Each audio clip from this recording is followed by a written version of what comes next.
Good morning, good morning, good morning, fellow YouTubers. So, something I just found out when I was buying the motorcycle from the guy I was working with is the Street Bob existed back in the day on the Dyna frame. And then, as most people know, in 2018, it was on the Softail frame. So, I'll have to Google what it looked like. It doesn't come to mind. But made a lot of money yesterday, and basically I've owned it like 3 days now, and it's mainly sat in the garage. So I decided to at least take half a day off. I'll do some DoorDash around dinner time and go down to Sedona. Beautiful, beautiful Sedona. It's beautiful outside. It's 70 degrees. Some big white billowing clouds out there, and just look at that sky. Is that just beautiful baby blue and white? So looking forward to it. I'll take you guys along. I haven't located my GoPro yet, so won't be much riding, if any, footage. But I'll get down there and get some footage of the bike and the beautiful surroundings. Come along for the ride.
So there's so many things that are similar between my Softail Slim and this Street Bob, but obviously they're both Softails, so there's going to be a lot of similarities. But at the same time, I mean, exact same back fender, exact same struts. The pillion is obviously very similar, but it's just a little bit different in the styling. Obviously the frame's the same, the way the license plate is, these back tail lights, this chain, what you would normally call a chain guard, but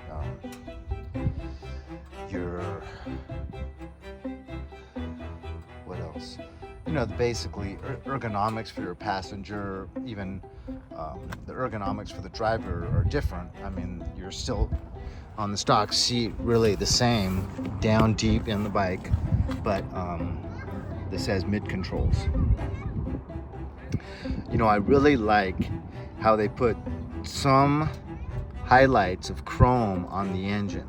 It's not completely blacked out where it all just kind of blends into each other. And isn't that nice? The 114 with the polished black enamel. So you got a little chrome there. You got the air fins chromed. And then over here, you got the what are these called? I forget. But a little bit of chrome showing through on the tailpipe guard. Look at that tank. That is a beautiful tank. It is a little bit smaller. It's almost a mixture between the Sportster peanut tank and the full Tour and tank. This you're going into the 60s with the Gators, with these things. This is big 60s, 70s, going in that look. Obviously it's a different front fender than my bobber. I really loved the fat tire on my Slim and the fender that went with it, but that's all right. It's a little bit more maneuverable. These baby ape hangers, they're fine. I don't mind, especially when I tilt them back. I tilted them back about 3 full inches from where they were. So coming straight up, they would have been about here. So the top of the baby acre, it's about 2.5, maybe even 3 inches back. And it makes my ergonomics so much more comfortable. With that Softail Slim, it was all about, in my opinion, trying to make it look as late 50s, mid 50s, early 50s as possible. 50s basically. But so I took off all of the reflectors. But I am older now, and an accident would cause that much more. And I kind of just like the looks. I've always secretly kind of liked the looks of the reflectors. The yellow one in the front and the red one in the back. So I don't care what some of you might say, I'm gonna leave those on. Doesn't give the full custom look, but I don't have to have that. And even the exhaust, high performance exhaust, people are gonna give me a lot of crap, but that's an expensive jump, and I'm gonna postpone that. I'm gonna put some wear and tear on these pipes. I'm gonna let them get a little banged up before I draw them out and put in a really expensive. Now think about how fun that'll be if I wait 2 or 3 years to put that first stage on there, get the racing intake, racing exhaust, high performance. It'll bring back, I might start getting bored at 2 or 3 years a little bit and be totally just comfortable with my bike and a little bit mundane, and then bam, all of a sudden I've got some extra horsepower and torque, and it's got some sound and some more soul, and I'll just be that rejuvenated.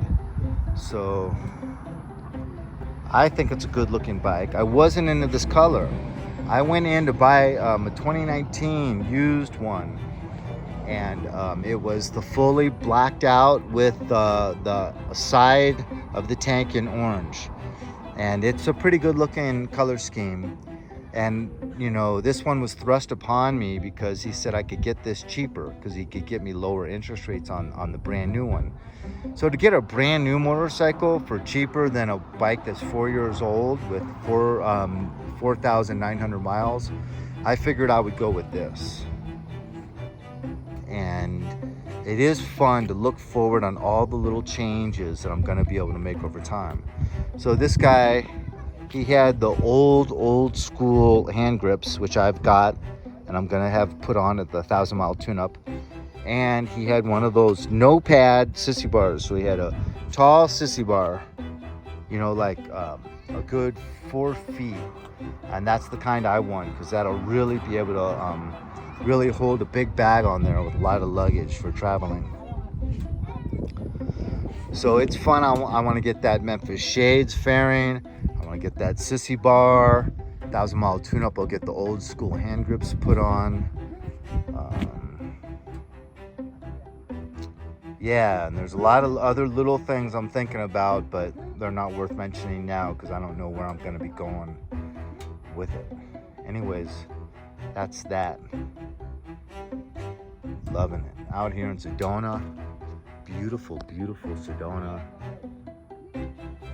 It's so gorgeous out here. God bless you guys. Thanks for watching. I'll talk to you later.